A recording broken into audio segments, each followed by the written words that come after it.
Strategy হলো, military strategy হলো, India যদি উল্টাপাল্টা করে আমাদের সাথে, আমরা সরাসরি গলা কেটে দেব, চিকেন নেকটা কেটে দেব। লাগাতার বন্ধ করে ওদের আলু পেঁয়াজ কি করে খায় আমরা সেটা দেখিয়ে দেব। বাংলাদেশ আলু পেঁয়াজ না কিনলে পেট চলে না ভারতের, আর সেই ভারত আবার বড় বড় কথা বলে, মানে ছাল নাই কুত্তার বাঘা নাম। 40টা রাফেল আছে, মাত্র 2টো রাফেলকে যদি উড়িয়ে দেয় ভারত, প্যান্টে বাথরুম করে ফেলবে ওরা। ভারতের এই সমস্ত উস্কানিমূলক কথাবার্তা ও কূটনৈতিক শিষ্টাচারের কারণে ভারতের পার্শ্ববর্তী দেশ নেপাল, ভুটান, মালদ্বীপ, শ্রীলঙ্কা, পাকিস্তান এমনকি চীনের সাথেও দ্বন্দ্ব লেগেই থাকে বছরের পর বছর। তাহলে বোঝাই যায় ভারত কত বড় শয়তান মার্কা একটা দেশ। ভারত জানে না বাংলাদেশ কি করতে পারে। ভারত মনে করেছে ওদেরকে ছাড়া আমরা বাংলাদেশিরা যেন চলতেই পারবো না। কথায় কথায় খালি পেঁয়াজ বন্ধ করে দেব, ভিসা বন্ধ করে দেব। আরে রাখ তোদের পেঁয়াজ আর ভিসা, লাগবে না তোদের ভিসা পেঁয়াজ। তোদের ভারতে বাংলাদেশিরা না গেলে কি বাংলাদেশিরা না খেয়ে মরবে নাকি? বরং বাংলাদেশিরা ভারতে না গেলে পশ্চিমবঙ্গের হোটেল, ব্যবসায়ী, হসপিটালগুলোর সাথে সম্পৃক্ত লোকেরা না খেয়ে মরবে। কি করে চালাবো সংসার, কি করে লেবারকে দেব, কি করে স্টাফকে দেব, ভিক্ষার থালা নিয়ে বসবে রাস্তায়। ইতিমধ্যে এই সমস্ত হোটেল মালিকেরা চাতক পাখির মতন চেয়ে থাকে বাংলাদেশিদের অপেক্ষায়। দাদা, দেখছিলাম যে কেউ বাংলাদেশ থেকে আসলেই তাকে আপনি ডেকে ডেকে নিয়ে যাচ্ছেন, কি হোটেল? এটা হোটেল আছে, তো মানে মার্কেট স্ট্রিটের ব্যবসাও একদম বসে পুরো ব্যবসা শেষ, পুরো শেষ। আর তোরা হুমকি দিস বাংলাদেশিদেরকে?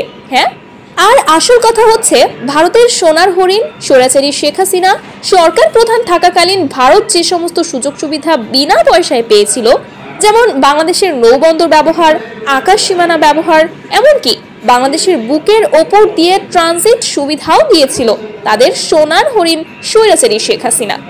আর এখন তো নোবেল বিজয়ী ডক্টর মোহাম্মদ ইউনুস অন্তর্বর্তীকালীন সরকার প্রধান হওয়ার ফলে এই সুবিধা থেকে বঞ্চিত হচ্ছে ভারত, যার কারণে এত লম্ফ ঝম্প শুরু করেছে এসব মালাউনের বাচ্চারা।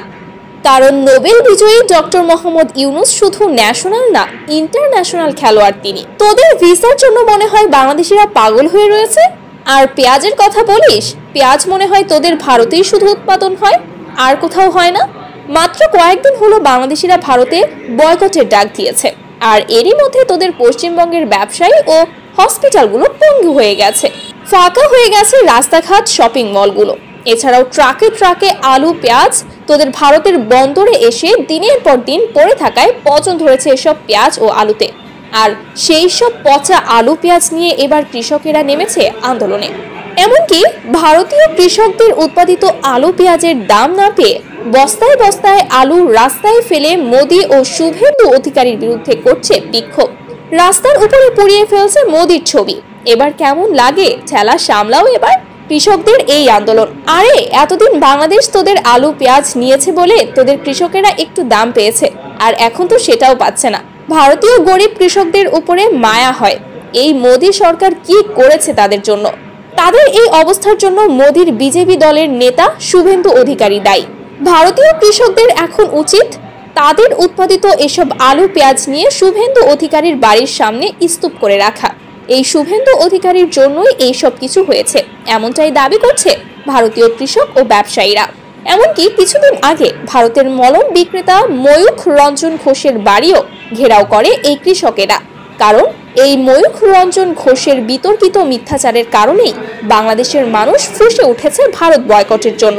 কারণ আমরা বাংলাদেশিরা টাকা দিয়ে পণ্য কিনব।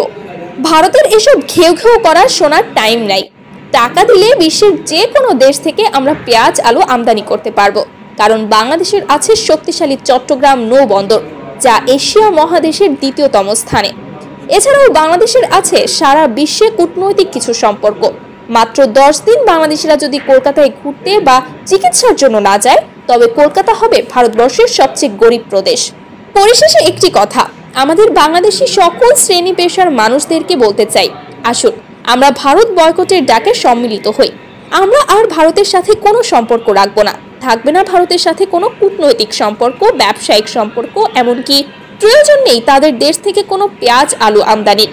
টাকা থাকলে আমরা বাংলাদেশিরা পাকিস্তান, চীন, ভুটান, নেপাল, মালদ্বীপ থেকেও পণ্য আমদানি করতে পারবো। সবাই ভালো থাকবেন, বাংলাদেশকে ভালোবাসবেন, কখনো হতাশ হবেন না।